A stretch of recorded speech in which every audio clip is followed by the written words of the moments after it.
Hello বন্ধুরা, কেমন আছো তোমরা সবাই? আশা করব খুবই ভালো আছো আর আমিও ভালো আছি। এদিকে দেখো আমার মা কি পাতা তুলতে বসে গেছে পুচকুকে নিয়ে।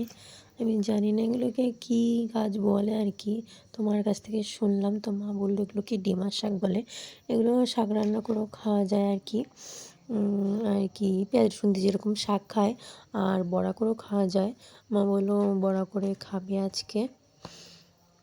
তো আমি জানি না এগুলোকে এক একজন এক এক নাম দেয় আর কি, এক এক শাক পাতার।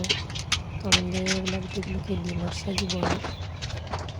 ঠাম্মা দেখেছি এগুলো বেশি খেত, আমি তেমন খাইনি, তেমন এগুলো তিতো লাগে বলে খেতে। তো এই দেখো এদিকে মা বেসনে দিয়ে রেখেছিল, আমি বড়াগুলো ভাজছিলাম। চালের গুঁড়ো দিয়ে করেছি সিদ্ধ হবে।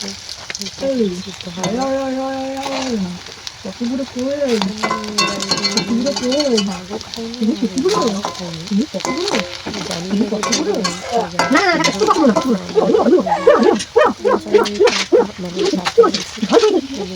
বড়া খেয়েছো না শাক খেয়েছো কমেন্ট করে অবশ্যই জানিও, বা এই গাছগুলোকে কী বলে আদৌ সেটাও জানিও। এরকম বড়া ভাজাটা প্রায় কমপ্লিট হয়ে গেছে।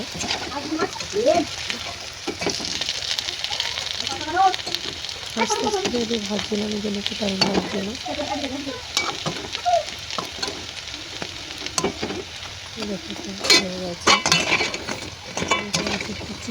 কুড়মুড়ে করেছিলাম, যাতে খেতে টেস্টি হয়। তো টাটা বন্ধুরা, বাই বাই।